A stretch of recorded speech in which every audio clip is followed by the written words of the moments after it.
দর্শক, BNP chairman Tarique রহমানের চট্টগ্রাম সফরের ফিরতি পথে শেষ নির্বাচনী জনসভা নারায়ণগঞ্জের কাঁচপুরে। এই জনসভাস্থলে এই মুহূর্তের চিত্র জানাবেন আমাদের সহকর্মী আলিমুজ্জামান সাফওয়ান। সাফওয়ান, নেতাকর্মীদের উপস্থিতি কেমন দেখছেন জানাবেন।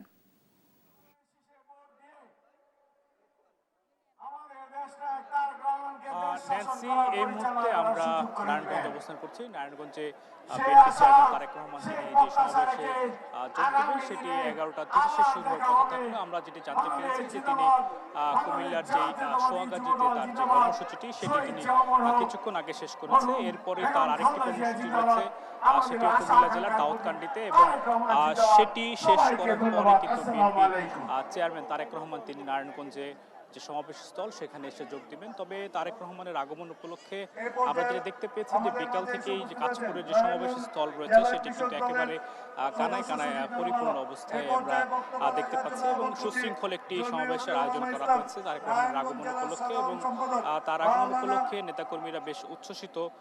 তারা কিন্তু তারেক রহমানকে স্বাগত জানিয়ে নানা বক্তব্য দিচ্ছে, স্লোগান দিচ্ছে, এবং বিএনপির 17 বছর রাজনীতির জীবনে বিএনপি 17 বছর রাজনীতিতে নারায়ণগঞ্জ আসলে যে ভূমিকাগুলো রেখেছিল সেই ভূমিকার কথাও কিন্তু আমরা এই সমাবেশ থেকে নেতাকর্মীরা বলছেন, সেটিও কিন্তু আমরা দেখতে পাচ্ছি। এবং এখানকার নারায়ণগঞ্জ শহর, চাষারা সহ অন্যান্য যে জায়গাগুলো রয়েছে সেখান থেকেও কিন্তু বিএনপির সর্বস্তর নেতাকর্মীরা এসে ইতিমধ্যে কিন্তু সমাবেশ স্থলে যোগ দিয়েছে। এবং তারেক রহমান কিছুক্ষণের মধ্যেই হয়তো আসবেন, তার কিন্তু আসার কথা ছিল 11টা 30 তারপরও আসলে তার আরেকটি কর্মসূচি যেহেতু বাকি আছে দাউদকান্দিতে, সেখানে শেষ করেই কিন্তু তিনি কাঁচপুর সমাবেশে এসে যোগ দিবেন। এবং একেবারে সামনের সারিতে দেখতে পাচ্ছেন যে একেবারে কানায় কানায় ভরপুর, একেবারে যে মাঠটিতে কর্মসূচি অংশ নিবেন তিনি, সেই মাঠটি পুরোটাই আসলে তাদের দল নেতা কর্মী সহ সাধারণ জনগণ দিয়ে আসলে পরিপূর্ণ হয়ে গেছেন। সবাই আসলে অপেক্ষারত অবস্থায় আছেন তারেক রহমান এখানে আসবেন এবং সমাবেশ তাদের সঙ্গে এসে যুক্ত হবেন।